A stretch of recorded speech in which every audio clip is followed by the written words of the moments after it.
Research suggests that about 50% of happiness is genetically determined. So some people are born Tiggers, some people are born Eeyores, and that's pretty much hardwired. Then about 10 to 20% is something called life circumstances. That's things like education, occupation, marital status, health. And then all the rest is very much influenced by our conscious thoughts and actions, like your decision to go outside for a walk and smell some old rose bushes.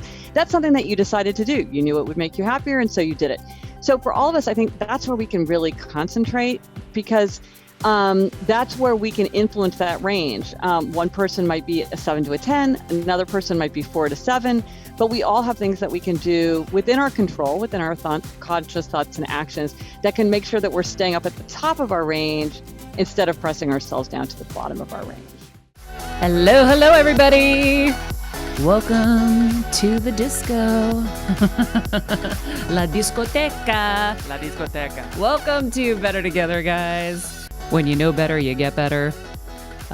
Today, we have an amazing guest who's going to teach us how to be happy. Woo! So if you're feeling like shit out there, or you're miserable, or whatever it is that you are, today you're going to get happy, and we're going to teach you how to keep that happiness with happiness expert, New York Times bestselling author Gretchen Rubin. She's going to give us some practical strategies. So get ready to be happy.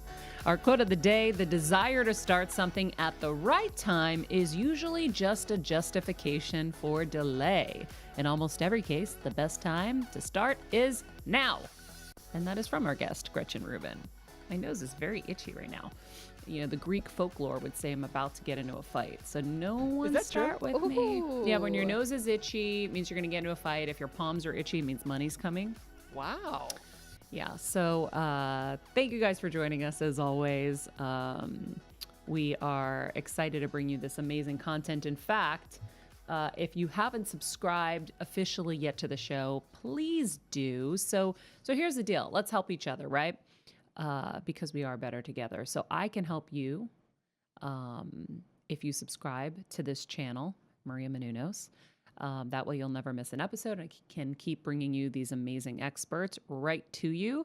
And you can help me and other listeners find this show. So if you rate and review this on Apple Podcasts, that would be tremendously helpful to us. But also share an episode via social media or something like that. Anything you can do to help us build, we'd be greatly appreciative of, right, guys? That's Absolutely. right. We do this for free because we're passionate about empowering you all and ourselves at the same time. So please help us. If you haven't joined our Patreon, we're doing really cool exclusive content there. You can click the link in the summary and join us there. Meanwhile, I tried the cauliflower smoothie from Karina yesterday, how she taught us to do cauliflower. I actually went to Smart and Final because it's great. You can buy stuff kind of in bulk there. I love that you shop at Smart and Final, by the way. Yeah. I love it too. I shop there as well. I took the minivan. I was just kind of, the list on the chalkboard was getting so massive that we had to write in real little letters. And everybody's so busy right now. And I was like, all right, I guess I got to do it. So I went to Smart and Final. Meanwhile, Kevin's been the shopper during Corona. I've only gone once recently. I went to Whole Foods, but I went to Smart and Final and I started collecting stuff. I had a list, and then I eventually abandoned the list because I'm like, I'm just going to look at everything they have to offer and buy whatever I think we need. And so I just started going through the house. By the time I got to the middle, my cart was overflowing. Like, guys, overflowing. I was jamming shit in. And then I'm like, how am I going to get all the soda and the water and everything? And P.S., we don't use water bottles anymore here. You guys bring your water containers and you use the filter inside the other room. I'm not going to carry water like that. It's just not happening. I agree. That is for for the earth, our too. emergency guests someday when we have guests again. But I am not doing that again. And I'm not having anybody else lift all that. It was so much. So I went in, and so at one point I couldn't move the cart. It was so heavy. I'm just picturing you, Maria. I was like, "Ugh." And then struggling. how about this one lady? She was so like annoyed. I'm coming down and I'm, trying to move the carriage. It's really heavy. And I swear she was judging me. And I'm like, lady, I have like 18 people I'm shopping for. Okay. So don't judge me. And she was coming up with her empty carriage, and she had to back up because I was already almost at the end and she was just entering into the aisle.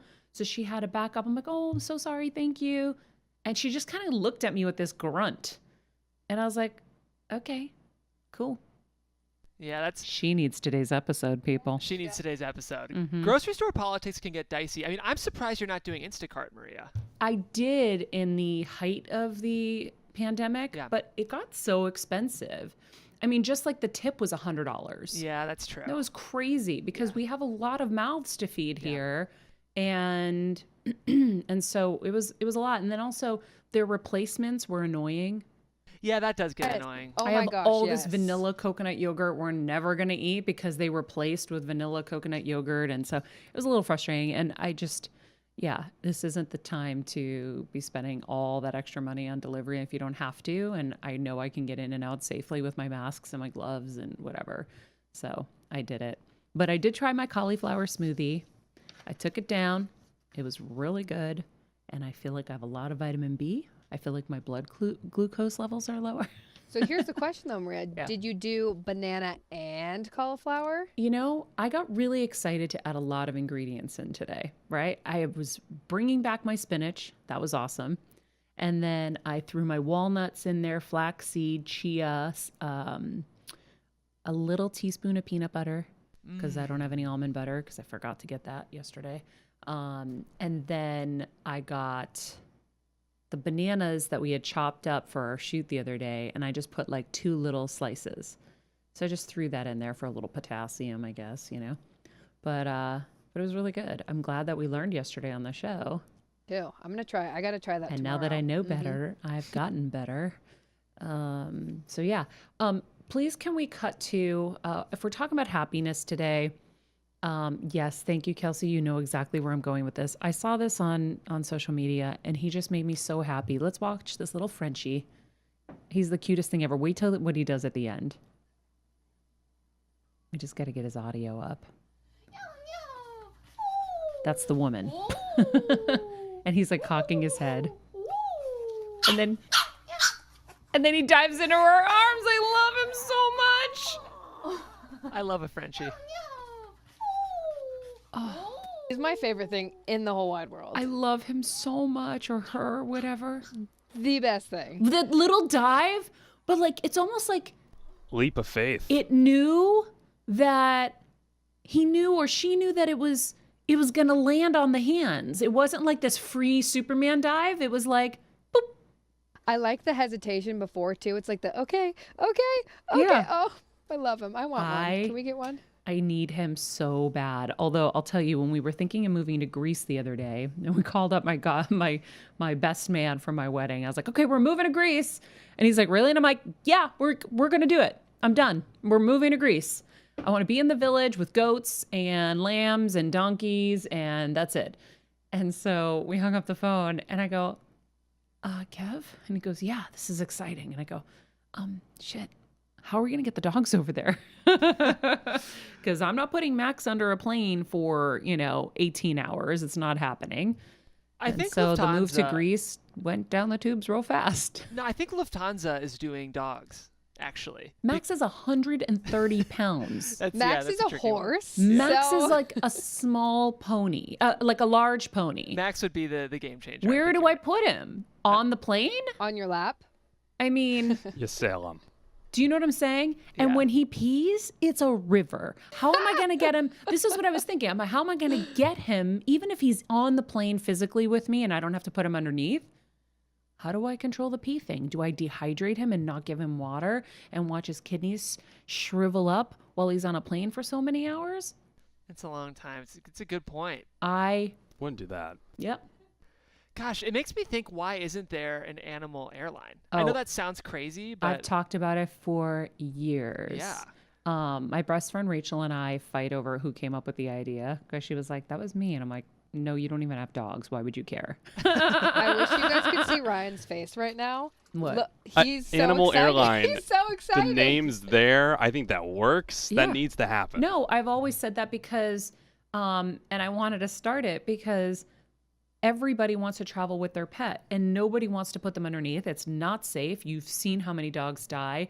It's just a disaster. But listen, if we all can fly on a plane with them, and now you don't have to annoy the people on the regular airlines who don't want to deal with it. It's like kids. I thought there should be a full kids airline. Like, moms have such guilt when their kids are crying on a plane. And the nice people like us have to turn around and be like, oh, it's okay. We're so sorry. Do you need help? The rest of the people are growling and they feel awful and they already have enough stress as it is. You need a kids airline, like a family airline. So I thought family and pets, like, they need their own scam so that they can fly comfortably. Well, the thing with the animal airline too is if you let people who wanted to fly that on, they could like play with the dogs. Like if it was a bunch of really nice animals, Oh my gosh. I could fly that, and then you're hanging out with like awesome animals the whole time. Totally. I would be a I flight love attendant in 2 seconds for that airline. Yeah. Me and the animals. I just want to be with animals. That's always been my dream in life. So, okay, let's get to our guest because it's time to get happy, everybody. Gretchen Rubin is a 5-time New York Times bestselling author. I said earlier, I feel like she is to happiness what Brene Brown is to vulnerability. So she's a podcaster, a speaker, and today she's the most influential and thought-provoking observer of happiness and human nature, and her writing relentlessly explores human nature to understand how we can make our lives better. And so, Gretchen Rubin, you've got the pressure today to teach us how to be happy. It's my favorite subject. So I'm very excited to be talking to you. She's like, I got this. I can do this blindfolded. Yes, my favorite subject. How are you? I'm good. I mean, it's a strange time, but I'm doing very well. So, for someone who is a happiness expert or the happiness expert, have you had unhappy moments during this whole pandemic? Oh, well, sure. I don't think that being, happy or trying to be happier means that you're happy 24/7 every day. I don't think that's realistic. I don't even think that would be a good life. So certainly I've had a lot of moments of unhappiness during this time. It's a very challenging time in so many ways So for all of us. how do you get out of those unhappy moments? How do you get out of those kind of darker moments where the news now starts to seep in and affect you and the state of the world? How do you get yourself out? Well, one thing is exactly about what you just said, the news, managing news, how much I'm taking in the news, because I mean, we all have a duty to keep ourselves well informed, obviously. And there were days, there have been days where you felt like, okay, every half an hour, like there's some a major piece of news. But then it's very easy to fall into just over consuming kind of opinion and takes, and it's not really educating me. It's just sort of maybe dragging me down or causing me to ruminate in a way that isn't helpful. So I try to be very aware of how I take in news. I tend to get news from newspapers, which I like partly because it's kind of cold. It's very analytical. It tends to be more information dense, less emotional, and it's finite. Like you can come to the end of a newspaper, you cannot come to the end of your news feed. My husband did something interesting right when everything was sort of at its most intense. He kind of wakes up low. Some people wake up high. I'm a real morning person myself. He wakes up low, and he realized that he was getting up and looking at the news, and it was just like really hard to recover from that. So what we started doing is I always walk our dog Barnaby first thing in the morning. And so he didn't check the news until noon, and he would come out with me and walk Barnaby, which he usually didn't do. So he got a little bit of exercise, a little bit of conversation, some time with our dog, which he loved. Being outside in the sunlight, getting a little bit of movement, all these things are good for energy and cheer and focus. And then getting his day started before he jumped into the news. And that was really helpful. He doesn't really need to do it as much anymore, though we're still walking Barnaby together.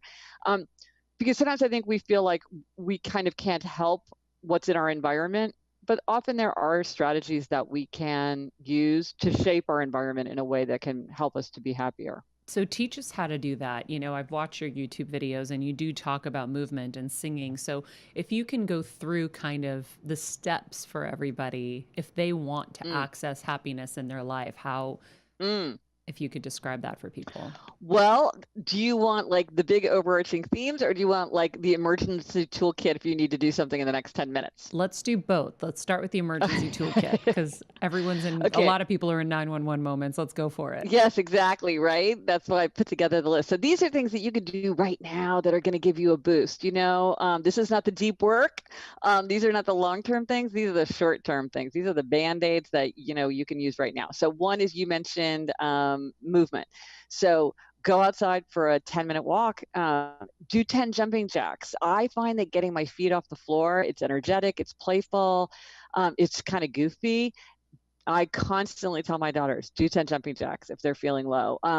But a little bit of walking is so great for our energy and focus, and also just getting out in the sunlight. We spend most of our time indoors, and even in a brightly lit room, it's a much dimmer environment than if you went outside on even a very overcast day. And that light goes right into our eyes. It's helpful for our circadian rhythm and all kinds of things that are happening in our body, and it will improve our mood, our energy, our immune function, which everybody's focused on right now. Another thing is music. Listening to your favorite upbeat music is one of the quickest, easiest ways to intervene in your mood. A lot of people have, I have a podcast with my sister called Happier, and we invited listeners to send their favorite songs, like their go-to song. And so there's a Happier 911 playlist that we put together. And this is everybody's like, if you have that one song that you play when you need your walk-on music or whatever, because that's very easy. Another thing is to do something nice for someone else. Do good, feel good. It really works. If you can do a little good deed for someone else, I mean, even as small as, you're looking for a good novel, let me recommend a great novel. Doing something small for someone else or something big for someone else makes our lives reflect our values, and it also just makes us feel good. It's one of the nicest things about human nature is that it makes us feel good to make other people happier. Another thing to do is just to connect with someone else. And this is true even for introverts. Having a moment of connection tends to boost our mood.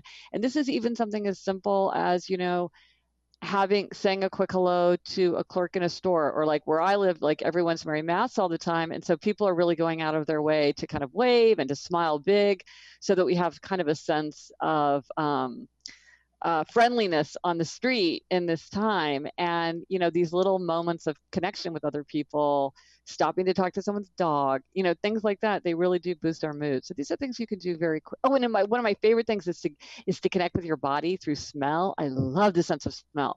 Smell a bottle of vanilla, smell your fresh dog. You do. Oh my Let's God. talk about smell. Yesterday I was So a little powerful. bit sad, and I walked over to my jasmine, and there's just a few left. And I went and I inhaled, and I literally said, "Thank you, God, for leaving a few on here for me." I mean, it is like there's nothing like, and that's one of the things I feel so sorry, like, because my next book is all going to be about the body and reaching the mind through the senses. And one thing I've been so sad about is realizing that one of the symptoms of COVID-19 is this loss of smell and taste. Sometimes it's kind of an early symptom, but sometimes it's really lasting. And when you pay attention to how much these senses enliven our lives, it sounds like you and I are very tuned into scent, but people take it for granted. They don't realize, like, when people lose their sense of scent, their sense of smell, they really experience a loss, and often go into depression. It messes with their appetite. It messes with their relationships. They feel disconnected from other people because they're not connected by smell. So it is one thing that it's easy to ignore it. It can kind of fade into the background, but if you dial into it, if you really take the moment to smell the jasmine, right? You can stop and smell the roses. You can stop and smell the jasmine. You can stop and smell a bottle of cinnamon, which I like to do. Baby powder, your husband's shaving cream, all these things, these are wonderful. I just bought I was in the grocery store I almost never go to the grocery store, so it's like really exciting now. And they had a bar of lava soap, which was what my grandfather used when I was little, because he was an engineer on the Union Pacific Railroad, so he needed it for his hands. I was like, I'm going to buy this soap just so I can feel it and smell it and be taken back to my childhood. Yeah. And it was like so exciting to do that. And all I did was, pay attention to a bar of soap. I know. Scent is major for me. I have the most powerful nose. Ooh. And so it's my alert as well as it's my joy. And so for me, going out on a hike, I I smell every smell that's out there. You know, like those plants that kind of smell cinnamony. That gives me like Yes. the greatest joy. But I also have, you know, this thing where I walk a certain path in my neighborhood where there are a lot of older homes, because the older homes have old rose bushes that smell. The new rose bushes don't smell, I right? know. That So is such a shame, right? It's like the yeah. same with Yeah. tomatoes. Oh, the garden, Yes. I inhale Well, everything in the garden. So I run across the street. I go back and forth to just sniff all the neighbors' roses. Sometimes I have to go up their path and it's a little awkward because then I see them in the window and I'm like, hi, just sniffing your roses. And my husband that's thinks I'm a sniffing. crazy person, but it gives me so much joy. Yes. Well, interesting. I this thing of breeding sentence and certain things for durability and like shelf life and things. And it turns out it's very energy, it's very costly for plants to create smells. And so if they breathe the smell out, then the plant can redirect those resources elsewhere. And so it's meant to make the plant more vital. And yet I feel like where are the roses of yesteryear or the lilacs or Hmm. and the thing about perfume and beautiful smells is you can't glut yourself on it. You can't Yeah. overdo it. You can't bookmark it. You can't save it for later. You can't procrastinate. It's like now, and you can't even keep enjoying it for very long. It's like it grounds you in now, um, in a way that very few things do. You can have too many chocolate chip cookies.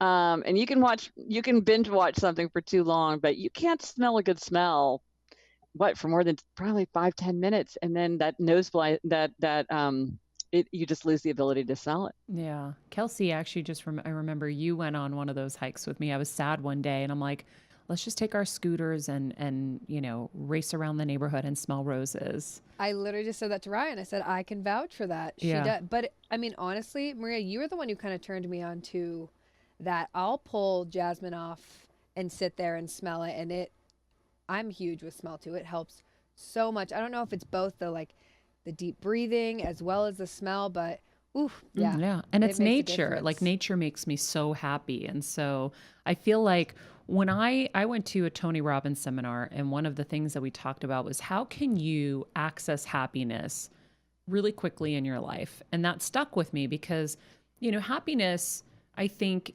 sometimes we equate it with expensive events, Disney World or a vacation or things like that. So I had to reconfigure my brain to say, okay, here's a list of things that if I'm unhappy, I can shift really quickly with these few things. And so I made the list, and it was like smelling flowers, going for a walk, hugging my dogs, looking for butterflies, or, you know, going out into nature and taking my, you know, shoes off and walking in grass. And so I kept that list until I made it a habit.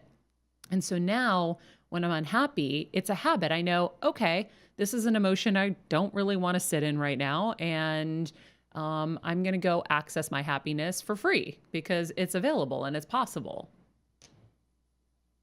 Well, I think that's really important because I think sometimes people feel like unhappiness or happiness just kind of washes over you and you sort of just have to take whatever it comes instead of realizing like there's a lot of things that we can do. Now, some circumstances are beyond your control, but there are many things that you can control. Just like you say, if you're like, I'm going to feel better if I like take off my shoes and walk around outside in the fresh green grass, and that's going to that's something that you can do. That's something that you can control. And even having a sense of control makes people feel happier. Mm-hmm. And so even the idea like, oh, I would like to change something, I would like to do something, that itself will be reassuring to you to realize that there's things that you can do. I think it's great. I think everyone should have a long list of healthy treats. And they have to be healthy treats like walking, smelling jasmine, because you don't want to do something to make yourself feel better that then just ends up making you feel worse in the long run, like the extra brownie or the Mm-hmm. impulse purchase or, the extra glass of wine. Um, you want these things that are going to make you happier in the long run, but having a big list like that you can go to when you feel like you need to give yourself a little bit of a charge, I think that's a great idea. Yeah. And I like keeping it on the refrigerator because that's usually where you're going to go to when you're unhappy. Yeah. And they're like, oh, guess I don't need that Snickers ice cream bar. I'm going to go for a hike. Yeah. Yeah. No, No, you know, it is. you've It spent is. your It's life tempting to reach for the wrong thing. yeah, you've spent your life researching happiness. So the things that you're mentioning are researched. They're not just opinions. These are like heavily researched solutions. And so let's go into kind of the deeper happiness. We went through the 911, but Yeah. overall, to have a more happy life and maybe joyful life. And like you said, it can't always be that. And by the way, contrast is so important, because without the contrast, you wouldn't know what happiness is. Yeah, if you were going to say what's the secret to happiness, I think you could answer that question in two ways, depending on kind of what angle you take on the question. And the first, ancient philosophers and contemporary scientists agree that to be happy, we have to have strong relationships with other people. We need to feel like we belong. We need to be able to confide. We need enduring, intimate bonds. We need to be able to get support. And just as important for happiness, we need to be able to give support. And when scientists study people who say that they're very happy, what they see is these are people who have a lot of deep relationships in their lives. Now, of course, people are different. Some people want to go into a big cocktail party. Some people want to like sit down and have coffee with one friend. People have different social energies. But this need for enduring social bonds is something that everyone shares. And so it's part of our nature, our human nature is, we're to connect with other people. And so if you're thinking about what to do to be happier, anything that broadens our relationships or deepens our relationships is probably something that's going to make us happier, whether that's joining a book group or spending the money to go to your college reunion or organizing a party or going to that Zoom call, even though you feel zoomed out. These are things that are probably going to make us happier. Now, the other way you could answer the question about what is the secret to happiness is self-knowledge, because each of us is different. There's no magic one-size-fits-all solution. To you, nature sounds really important. To other people, nature's not that important. I have a friend and she said, "Oh, Gretchen, I hate the outdoors." And I was like, "Can you do that?" My husband. Sure you can. My husband. Yeah. He wants to be in front of a Right. TV. So, I mean, for some people, music, for some people, travel, for some people, cooking, like there's, and then there's certain things that are, like I said, everybody needs relationships, but what that might look like for a person might be very different from one person to another person. So we each have to figure it out for ourselves. So we have to know ourselves. And you'd think, well, what's easier than knowing yourself? You just hang out with yourself all day long. And yet often we're distracted by the way we wished we were, or with the way we think we ought to be, or what other people expect from us or want from us. And so I often I'm looking for kind of indirect questions to give me insight into the truth about myself, maybe things that I don't recognize or don't even want to recognize, because it's only by recognizing what's true about ourselves can we make a life that reflects our own interests, our own temperament, our own values.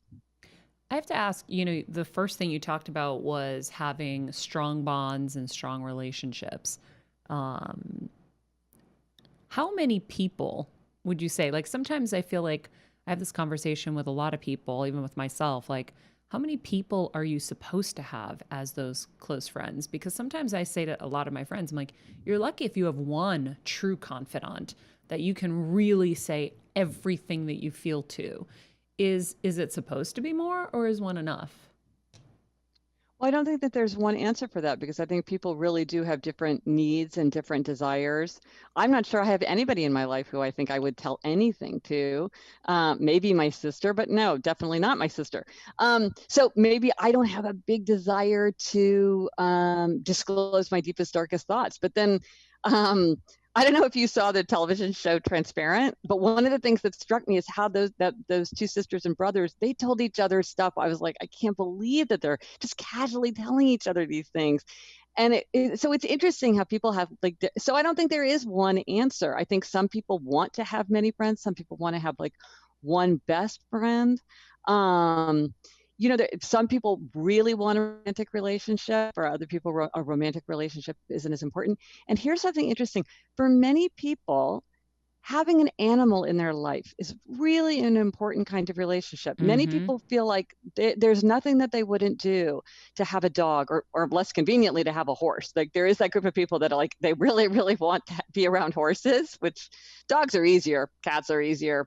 But I have a dog, and I was surprised by we got a dog 5 years ago, how much happier our family was, how much happiness, even though all the research shows, dogs make people happier. I'm like, wow, this is really true. But for some people, it's like a hunger. It's like they just they pine for that. And if that's true for you, then I think that would be something that you would want. Whereas for someone else, it might be nice the way that it is for me, like I enjoy it. And then for other people, they'd say, well, I would prefer to have more freedom and not to have the responsibility of a pet or an animal in my life. And so for me, it's not the right decision. So I think there's not a blueprint. It's more like a toolkit. You pick the tools that work for you, but there's not like one size fits all. I like that. I think that that makes a lot of sense. Yeah, my dogs are my everything. And See? for me, it's nature and animals. Those are the two things that make me the happiest. Interesting. Yeah. Well, see, and you know that about yourself. And so because you have that clarity of your own values, that can, okay, you're going to move. Are you going to have a backyard? It sounds like you're probably going to want to have a backyard. You know what I mean? Whereas for somebody else, they'd be like, why don't I get an apartment that I don't have to worry about my yard? You know? Yeah. Once you know these things about yourself, it's much easier to sort of, but on the other hand, we don't want those to become limitations, because sometimes people get identities that lock them in or can even trap them. So that's part of the tension. You want to know yourself, but you also want to be willing to change and grow. We want to accept ourselves, but we also want to expect more from ourselves. So you sort of can't like figure it out and stop thinking about it. It's kind of the challenge of our whole lives. Well, we evolve, right? So like for me, I remember after I had surgery 3 years ago, I wanted to, you've talked about this in your YouTube talks, is I wanted to shed everything. I'm like, get rid of all the materials. They're weighing me down. They're forcing me to have to work to support all these things. I'm going to move into a like little condo, keep it simple, and not have the stress of this, these burdens. And my husband was looking at me, he's like, I don't know if you're going to be happy without the trees and the yard and the grass. And I think that as you evolve, you can make sacrifices for the different reward, right? So for me, yes, I could see that maybe I would be sad if I left a property that gave me those scents and that happiness. But if I moved somewhere where I didn't have all the stress and the burdens and the worries, and then it gave me more freedom to go access those other things, whether it's getting a condo somewhere in the mountains where I could hike and have that feeling anytime I wanted, you can do it in different ways rather than kind of pigeonholing yourself. Well, I know exactly what you mean, because before the COVID situation happened, I was going to the Metropolitan Museum every day. I was going to do it every day in 2020.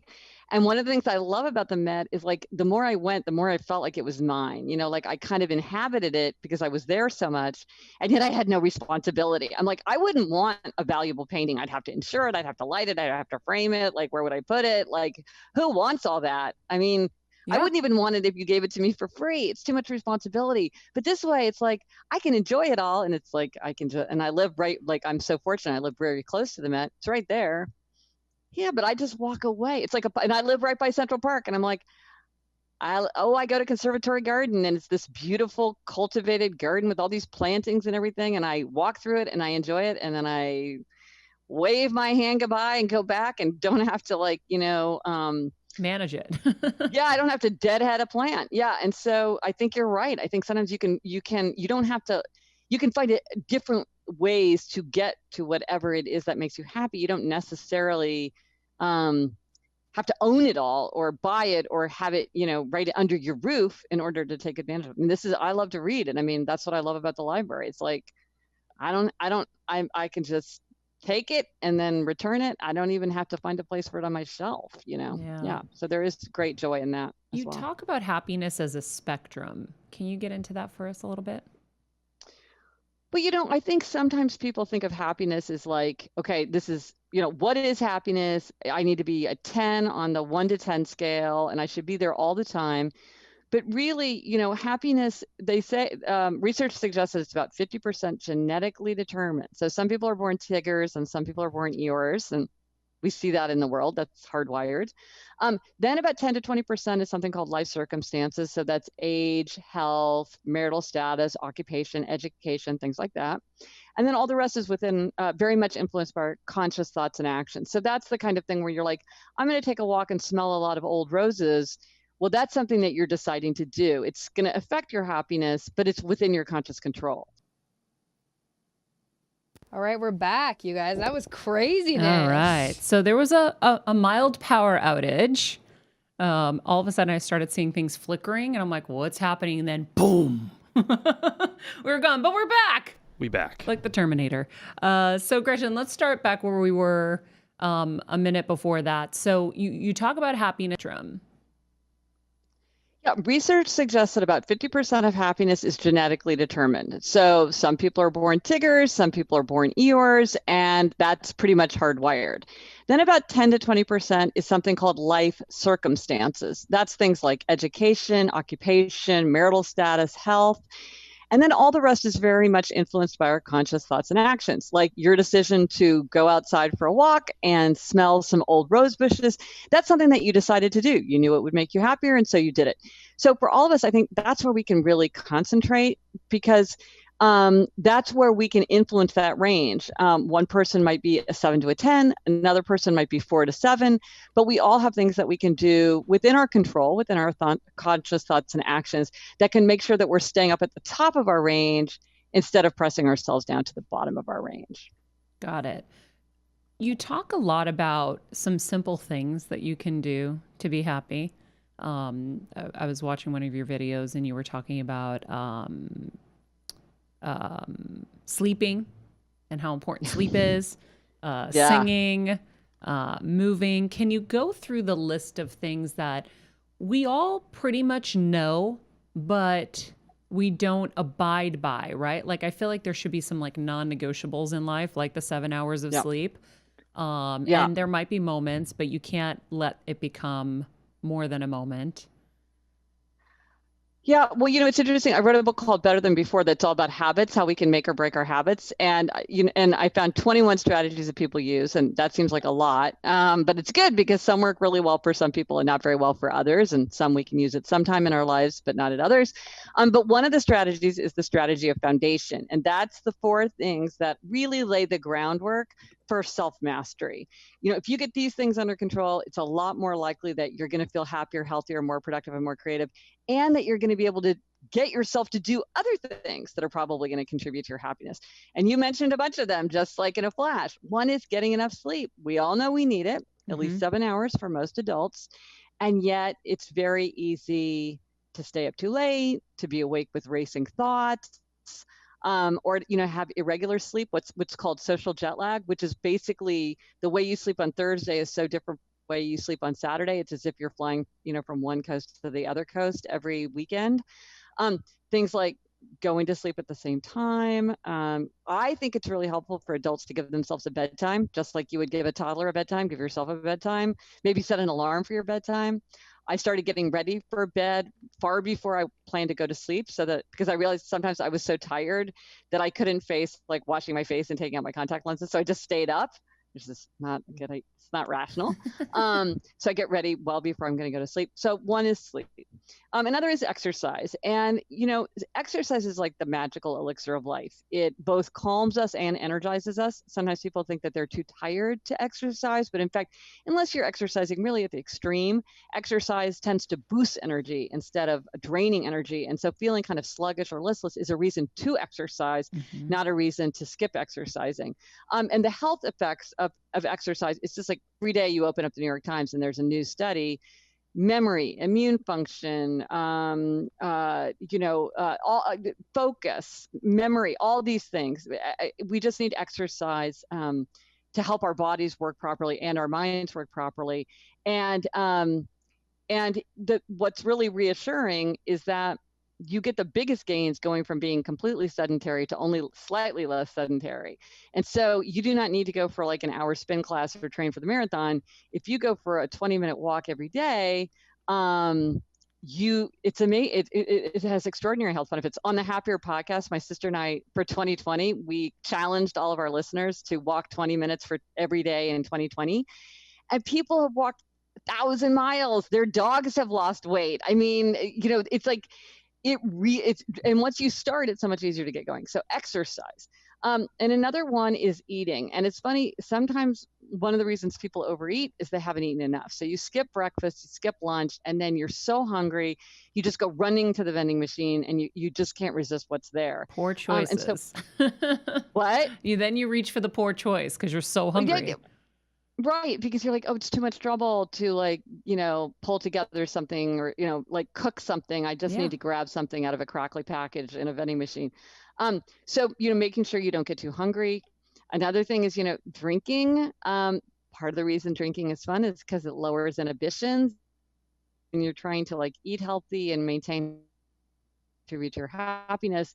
A lot of times drinking can encourage sort of things that in the long run are not going to make us happier. And then the final thing, which I think is less obvious than the other three, but I've heard it over and over from people, and I certainly feel this way myself. And it sounds like maybe you kind of have this aspect to your nature as well, which is outer order. For so many people, outer order contributes to inner calm and inner energy and inner focus. And over, people will tell me, the most important thing I do for my happiness project is to make my bed every day. It's not the most significant thing you can do, but it is something that makes people feel like, it just makes me feel better every day. A friend of mine said, I finally cleaned out my fridge and now I know I can switch careers. And I thought, I know exactly how that feels. Yeah. And you see this right now with the pandemic. A friend of mine, how brilliant is this? Right when it started, her three sons came home, the grown sons came home from college and like being grown-ups, came back home. So she rented a dumpster. And every weekend, 10 weeks of the time that she was safer at home, they went through closets, the basement, the garage, and she put her sons to work, like putting stuff in the dumpster and like putting stuff to the side so that they could donate when everything opened up again. And I'm like, that's genius, Yep. right? Because she made good use of this time. And I'm sure it was very comforting to like, I can't control the virus, but I can control my coat closet, and just like creating that elbow room and creating that order. But the genius was to get the dumpster. She'd lived in that house for 25 years in the suburbs. And so she said it needed a dumpster. Oh, so, I'm sure. Right? My husband and I think it was last summer, we allowed my brother to move in to our home on the East Coast with my parents for, it was supposed to be a short time while his place was being renovated. It ended up being a year, and he's a hoarder. So we went back to our house, and it was, I mean, packed to the gills, like with just junk. Just like he's the type of person who finds, this was an example, a basketball rim on the side of the road that someone's thrown out, and they threw it out because it's bent. I don't know if you know anything about basketball, but you can't get a ball into a bent rim. And he brought it home and said, oh, I thought this would be great. We could put it up and we could have a basketball net. And I'm like, I don't understand. My husband had to make, I think it was 30 something trips to the dump with a long van packed all the way around his head, like just with just trash. And so I totally understand that feeling. And she must have been so happy when it was done. And we talk about organization and order being such a big key to happiness. I've written it in my books because for me, it is true. I need order in my house. The second I'm seeing a mess, I'm unhappy. I need my counters clean. I need my kitchen clean. Everything has to be in its place.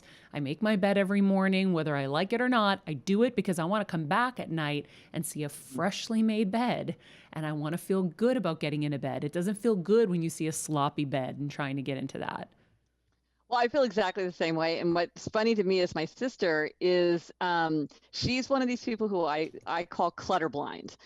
They are the small category of people who they don't see clutter. It does not bother them. They don't care. Yeah. And whenever I go over to my sister's house, I beg her to let me, like, can I clean up your office? Can I clean out your closet? And she lets me because she knows how much fun it is for me. She doesn't really care. I mean, on balance, she's like, sure, it's nice, but it doesn't back up on her the way it would with me. Like, she wouldn't close a kitchen cabinet door. Oh my God. Ever, if she lived by herself. Like, if she's like, I don't even see it. And I'm like, this pile of mail on your counter is like weighing on my soul. I can't sleep at night if I know that it's here with all the junk mail in with the bills. Like, we got to do this right now. She doesn't feel it. And it took me a long time to understand some people just don't see it. And this can lead to a lot of conflict if you like live with someone or work with somebody who like is like this. But I realized it's really just a preference. No one's right, no one's wrong. We have to like find a way. No, I don't think so. Okay, I have a very important question to ask you. So in your research, have you done the research on this specific area? I find the most successful people are organized. No, In my experience. there's a wonderful book by Mason Curry Fuck, Jeff's called gonna stay a slob in that office now. Fuck. I'm in trouble. But this book by Mason Curry, Daily Rituals, what he does is it's not really daily rituals, it's really daily habits. And he goes through the daily habits of more than 100 highly creative, successful people, scientists, painters, choreographers, writers. And what you see is that some stay up super late and some wake up super early and some work alone in the shed and some work in the middle of a crowded studio and some drink coffee and some drink vodka and some are very messy and some are super tidy. And what they have in common is that they figured out what they need and they get it. If they need solitude, they get solitude. If they need a crowd, they put themselves in a crowd. And they know what is the environment that allows them to do their best work, and then they cultivate that. But the idea that, well, if you look at the people who are the most successful, you'll see this. It's like, because if you look at that book, and I think anybody that you say, I could say, okay, but what about blah blah blah? Now.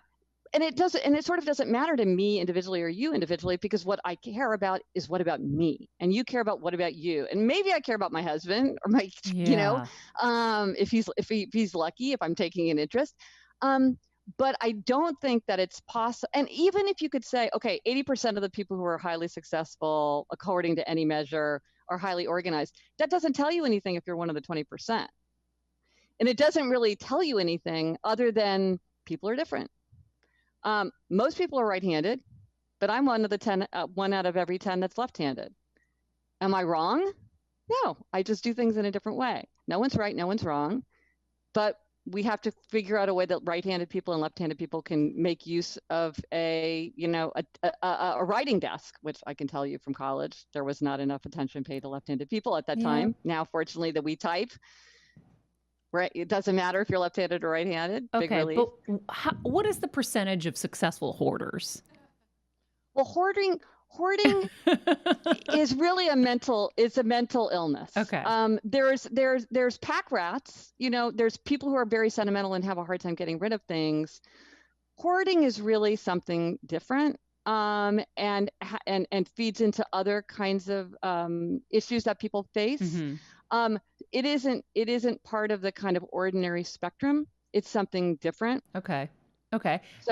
So, and I think what you described is not in what a person would say is kind of ordinary pack ratness. Yeah, no, I'm thinking about all the people in my life right now. There were many people in my head as I'm asking some of these questions, but I wonder, when you think of there are checklists for hoarding. If you're wondering, is this person like a true hoarder? It's pretty easy. That's very identified. I was obsessed with the show, so I think I've got the checklist down at this point. I thought that show was, eventually I couldn't watch it anymore. I couldn't watch it. Yeah, it was like the news. It just got too depressing, but it was a novelty at first. I do think that whenever we have organization experts or time management experts, you get to see that people who are disorganized spend a lot more time on things than organized people because they're sloppy. And so I feel like there is something there. What you consider disorganized, would they say that it's disorganized? Because they might say, well, I know where everything is in all these piles and I don't have to look for something. And I feel like unexpected juxtapositions stimulate my creativity. Because I think a lot of times when people set up this research, they kind of set it up to suit themselves. Like the people who become organization experts are the kind of people who love Marie Kondo. You know what I mean? It's just like the way, well, I won't even get into like moderators and abstainers, but also I think sometimes like organization itself, it's like, what do you mean by that? One of the ways I think about it is simplicity lovers and abundance lovers. So clearly you and I are simplicity lovers. We like things being organized, probably lots of clear counters, bare shelves, a lot of room in the closet, a lot of, and I, at least as for me as a simplicity lover, I don't like a lot of buzz. I don't like a lot of profusion. I like things very quiet and calm. But abundance lovers, they like collections and profusions and a lot going on and piles and like collections and like a lot of stuff on the, on the counter. And it's not, or like I walked into a friend's kitchen and lined up on her counter, it was like a spoon stand, a bottle of Advil, a couple bottles of like fancy olive oil. I mean, it was all out. And I'm like, ooh, can we just put this in a cabinet, like, and clear off your counter? She's like, no, I like having it out. Well, who's right? Who's wrong? Yeah. She says it's more convenient for her. She sees it as right out there. I'm like putting it behind a cabinet. Arguably, my way is less convenient. So it's not that one person's right and one person's wrong. It's that I think there are preferences. Now, are there people who are disorganized and who can never find anything? Of course, you're right. Yeah. There are. And there are people who cannot find their keys to save their lives. And you think, and I mean, I'm exasperated by those people, you know, as much as I 100% agree. So like everything, every medicine can become poison and everything can become too much. But I do think, I do see where like, if there's a boss like me, who's a simplicity lover, it's very tempting to walk around the office and say things like, a cluttered desk means a cluttered mind. Get all this stuff put away. Well, that's me what and works for Kevin. me. That's the environment that works for me. Yeah. It doesn't mean it's necessarily the best environment for someone else. Interesting. And so I think often we want to argue, I'm right, you're wrong, when really it's like, this works for me, what works for you? I'm so getting checked right now. This is hilarious. Okay. No, poor Jeff is like, I'm vindicated.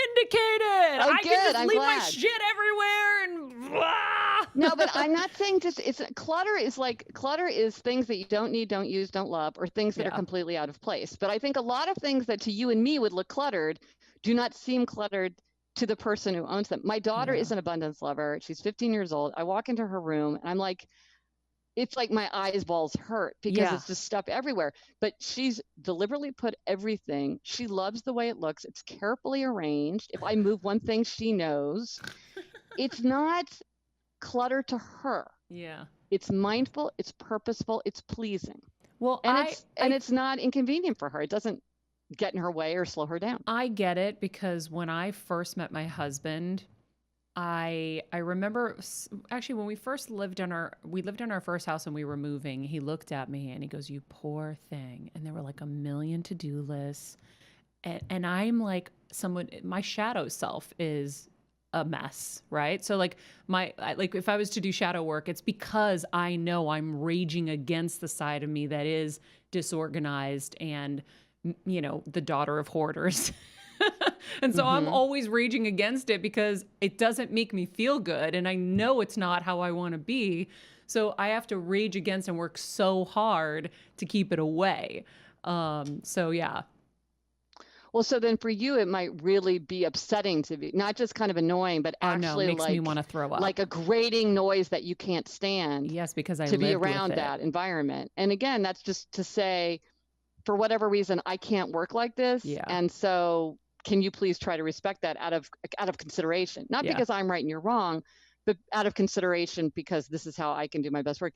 And often people will say like, I'm not going to concede that you're right, but I'm happy to do things that will make this more comfortable for you. Yeah. Because I'm a nice person. Yeah. And that's very different from sort of saying there's an answer. Before we move on from this subject, because my husband is going to say, I don't believe this. I believe we're right. And disorganized people work the hardest. I just want you to tell me from your research that we are correct or we are wrong. Well, see, the word disorganized is ambiguous because I don't know by disorganized, do you mean hot things in the wrong place? People who are a hot mess and their shit's everywhere. My sister is the most cluttery person that I know, and she's incredibly effective and successful. So, you know, like she might say, why would I spend a half an hour of useful time a day closing kitchen and cabinet doors and sorting out my mail when I could spend that time doing something else? You know what I mean? Or maybe they're happier. I mean, she's happier for her. I wouldn't be happier like that. But it's like, but I don't understand why it has to be a rule that's true for everyone. Yeah. No, I just thought, I mean, my husband has brainwashed me into believing that. So I thought it was true. I blame him. I mean, looking for lost objects is like, that's not good for anyone. And there are people like most people can use systems to find things, and then some people really can't. But then there's usually workarounds. Like there's a gosh, I forget what it's called. Maybe you know it. It's you put it on your keychain, like keys or your wallet or your phone or anything that you lose, and then you can activate it. And so it's like your phone that because it's like some people just cannot remember where they put things. Yeah. And they can't put it in the key bowl every time or whatever. So there's workarounds for people who really can't.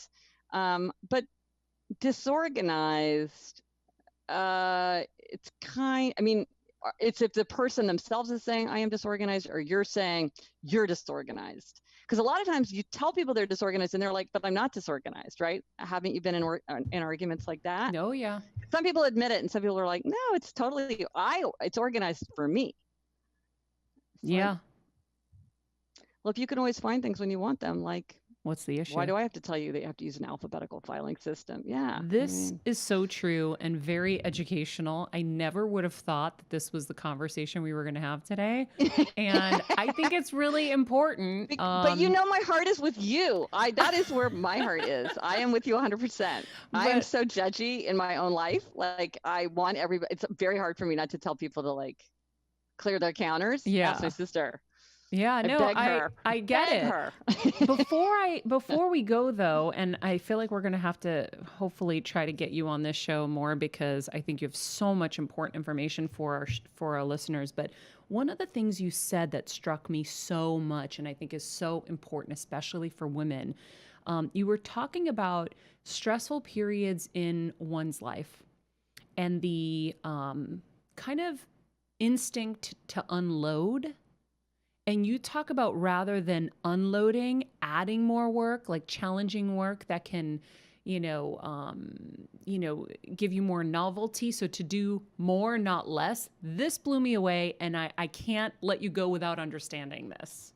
Oh, well, this is this sort of counterintuitive thing that I first noticed in my own life, and then I realized that that a lot of people experience this, is exactly what you're saying. When we feel overwhelmed, when we feel burnt out, a lot of times the instinct is to say, okay, I got to throw stuff overboard. I've got to eliminate. I've got to get off these positions. I got to get off these boards. I got to quit this committee. I've got to turn down this assignment.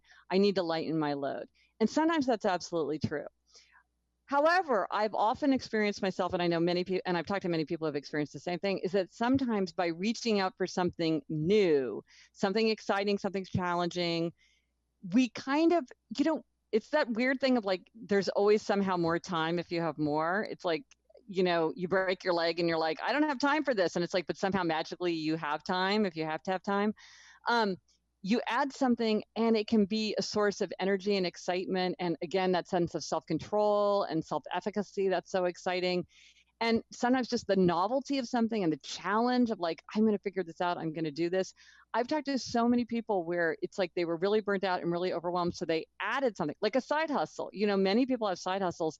And what they find is like they have their day job and now they have a side hustle too.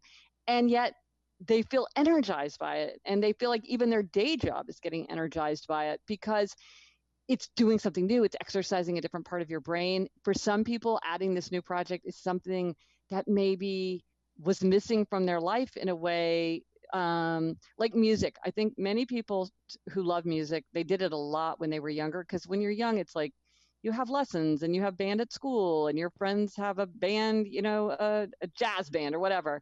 But then as you get older, that can slip away. And I've talked to many people where like they were super busy, they have work, they have family, whatever.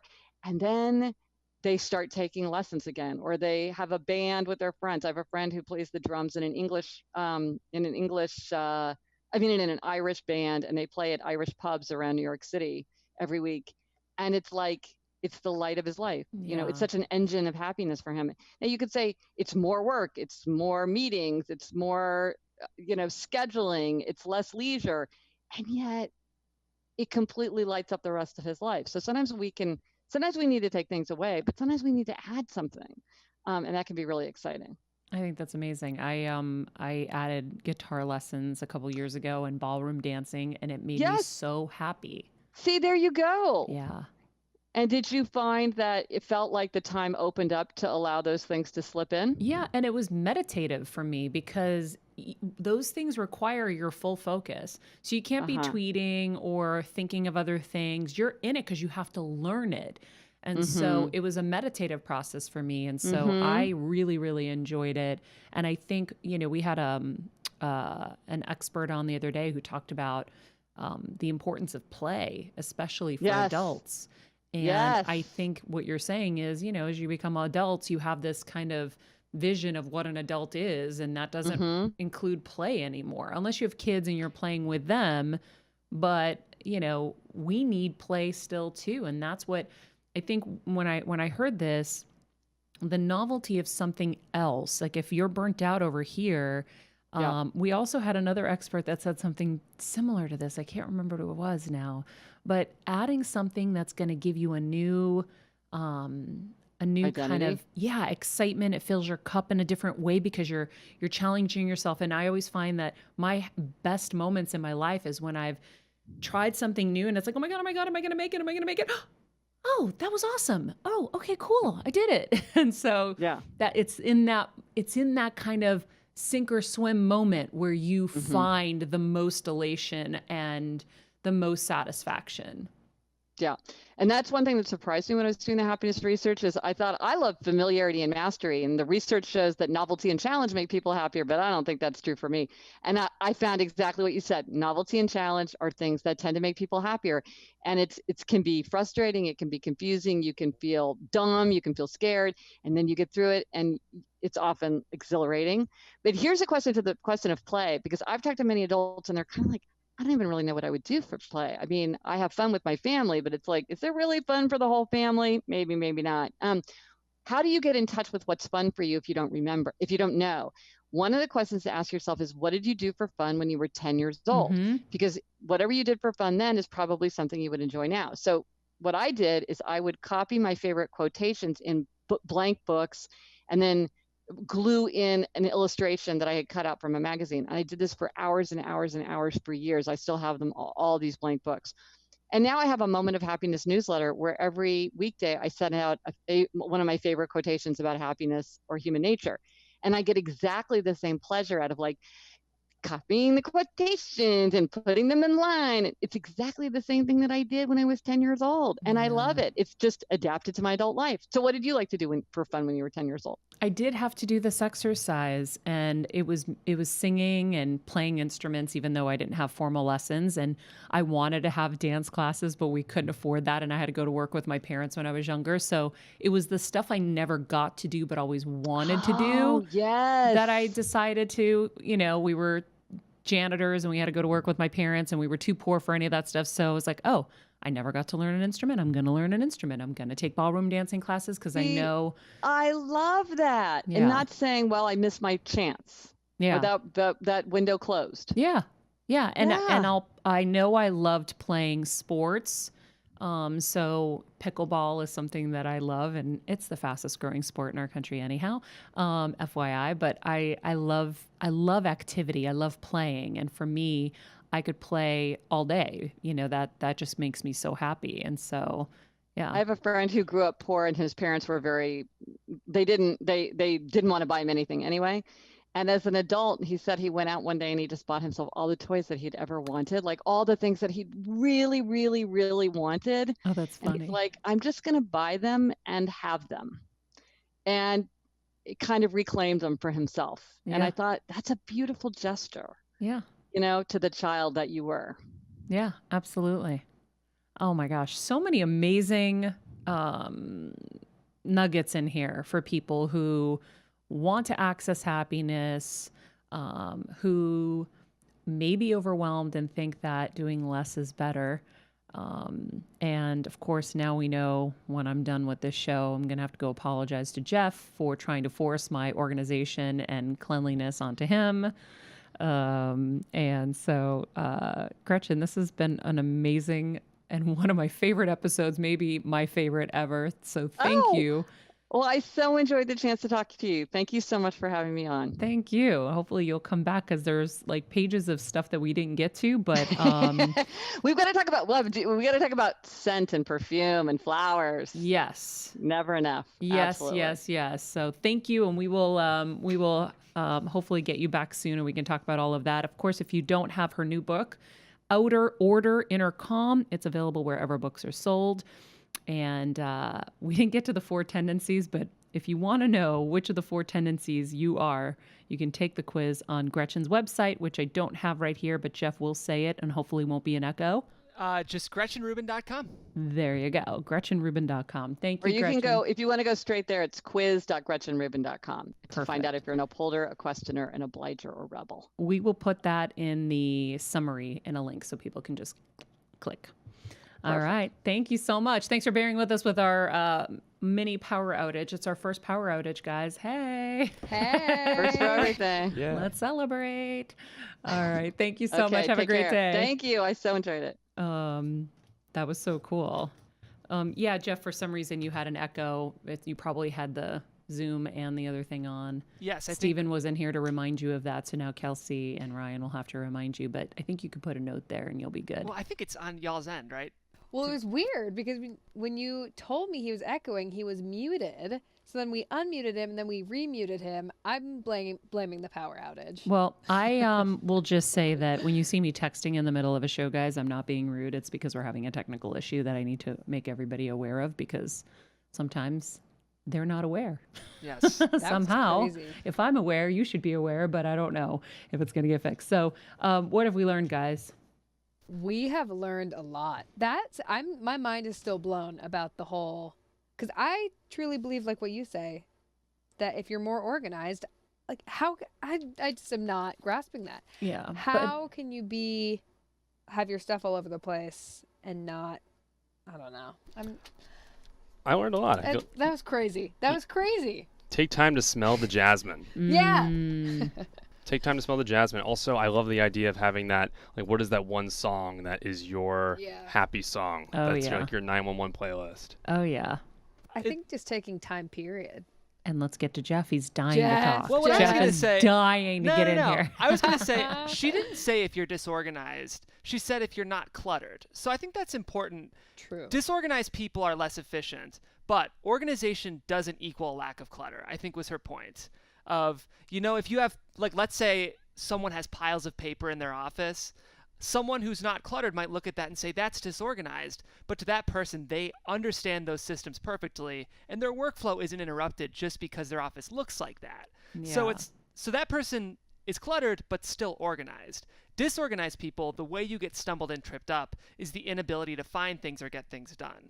Yeah. So I think she didn't say disorganization does or doesn't help efficiency. She was talking about clutter. There you go. So that would have been a really important distinction to discuss with her because that means that we're right. True. That's what Maria wants to know, just to make sure. Yeah. I mean, no, because I still don't. I have observed people over a long period of time. I've done my own research, and I have found that people who are hot messes work a lot harder, and then they tend to hate their boss because they're overworking. And if they just kept a little order around them, they wouldn't be spending so much time looking for shit and stressing about and not having a system. It's like, Jeff, every time something would go wrong, I'm like, put it on the wall so that you have a checklist so you don't forget these things, right? So if I, as the boss here, right, have to keep saying the same things over and over to people, whether it's you guys or an assistant or somebody else, that's not an effective system. And that's something that's becoming more and more frustrating, right? Right. So if I had to say to Violetta every day, Violetta, you forgot to clean, this, or Violetta, you forgot to do this, or that would not work. That system doesn't work. The fact that I don't have to say that is because she has figured out a way, whatever her system is, to make sure everything gets done, right? Yeah. And so that's where I think the nuances of people who don't have systems maybe are... Well, as a manager, like if someone's underperforming for you or underdelivering, you know that there's a problem. So then you're going to look at what could be the problems. Exactly, And to me, that would be the first thing because it weighs you down. I think, like for me, when my desk starts to pile up with shit, I'm like, oh, frig. And it just weighs me down and weighs me down. Then when I go attack it and put everything in its place or shred or get rid of it, I feel a lot better. And then I feel like I can take on new tasks and do them effectively.